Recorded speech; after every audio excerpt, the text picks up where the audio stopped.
안녕하세요. 이혼 전문 진동환 변호사입니다. 오늘은 이런 사례 한번 말씀드려 볼게요. 아내가 남편의 부정행위를 발견하고 이제 이혼을 결심하게 된 거죠. 그리고 아이를 데리고 친정으로 갔습니다. 근데 막상 이혼하려고 보니까 아이도 어리고 해서 고민할 게 많잖아요. 그래서 한 3, 4개월을 고민을 하다가 이혼 소송을 제기한 케이스입니다. 그러면 이런 경우에 재산 분할은 어느 날짜 기준으로 해야 될까요? 오늘 이 부분에 대해서 한번 말씀드려 보겠습니다. 재산 분할 기준 시점 원칙에 대해서 우선 말씀드려 볼게요. 대법원은 이 기준 시점을 사실심 변론 종결시라고 하고 있습니다. 이게 말이 좀 어려운데요. 사실상 마지막 재판하는 날이라고 보시면 되겠어요. 판사님이 뭐 이제 더 할 거 없죠. 판결해도 되겠습니까? 라고 재판하는 그 날짜의 가격이 기준이 된다는 말입니다. 그런데 모든 재산이 이런 건 아니고 혼인관계 파탄일을 기준으로 하는 경우도 있습니다.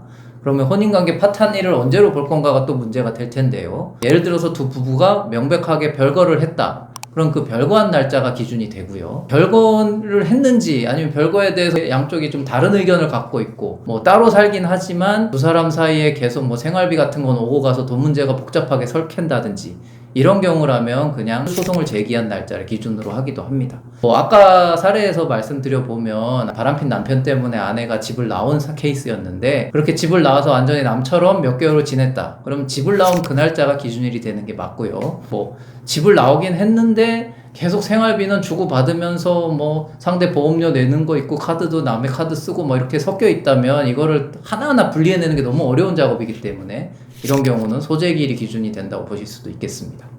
그러면 이제 어느 재산은 마지막 재판일을 기준으로 하고 어느 재산은 혼인관계 파탄일을 기준으로 하는지를 말씀드려 볼 텐데요. 가장 대표적인 게 일단 아파트 부동산이죠.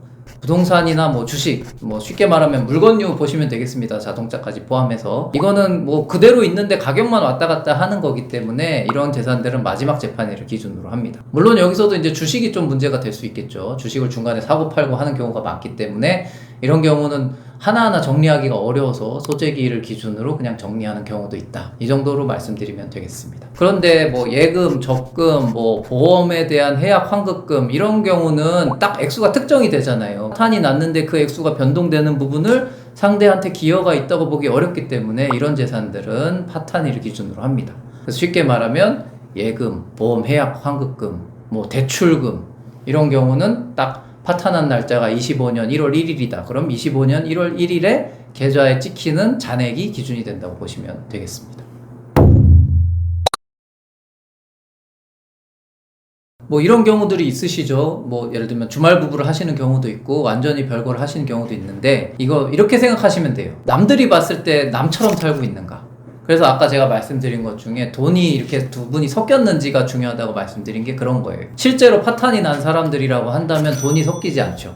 상대 카드를 내가 쓰거나 뭐 상대 공과금을 내가 내거나 하지 않는 경우들이 있기 때문에 이렇게 완전히 분리돼서 누가 봐도 객관적으로 남남인 것처럼 살고 있다. 이런 경우를 저희가 별거리라고 말씀드립니다. 네, 이 질문도 자주 받는 질문인데요. 기준 시점을 먼저 정하게 되죠. 명백한 별거일이 있다 그러면 별거일, 뭐 소송을 제기했으면 소송 제기일이 될 텐데 이렇게 혼인관계가 파탄된 이후에 실질적으로 어떤 재산을 얻게 됐다. 그랬을 경우에는 기본적으로 그 재산은 부부 공동재산이 아니기 때문에 포함되지 않습니다. 다만 근데 그 재산을 얻게 된 기초 원인이 혼인관계 중에 이미 발생한 사정이 있었다고 한다면 그 재산도 역시 부부 공동재산에 포함될 수 있죠. 뭐 구체적인 예를 들어보자면 뭐 아내분이 이제 부정행위를 하다가 남편한테 발각이 돼서 남편으로부터 이혼 통보를 받은 상황입니다. 이런 경우에 남편은 화가 나서 어디 바람 폈는데 재산을 달라고 하느냐, 너는 재산 하나도 받을 수 없다, 이런 식으로 얘기하는 경우가 대단히 많은데요. 사실은 그렇지 않습니다. 저희가 이제 혼인관계가 파탄된 부분에 대한 책임을 위자료라고 표현을 하는데 일반인 분들이 이 위자료와 재산 분할을 좀 혼동해서 쓰시는 경우가 많습니다. 위자료라는 건 결국 혼인관계 파탄에 대한 정신적인 손해배상 책임을 묻는 거기 때문에 바람을 핀 배우자를 상대로 그에 대한 책임을 묻는 건 이 위자료 부분에서 정리가 되게 됩니다. 그리고 재산 분할은 기본적으로 두 사람의 재산에 대해서 누가 어떤 기여를 하였는지에 따라서 나누는 절차이기 때문에 좀 더 객관적으로 정리가 된다고 보시면 될 텐데요. 그래서 바람을 폈다고 해서 재산 분할을 전혀 받을 수 없다든지 하는 것은 아닙니다. 뭐 물론 실질적으로 약간의 인상이 부정적으로 가게 되는 면이 있는데 그게 직접적으로 영향을 미친다고 보기는 어렵고요. 뭐 아내가 바람을 피워서 이혼하게 되는 경우라도 아내가 미성년 자녀를 양육하는 경우가 있는데요.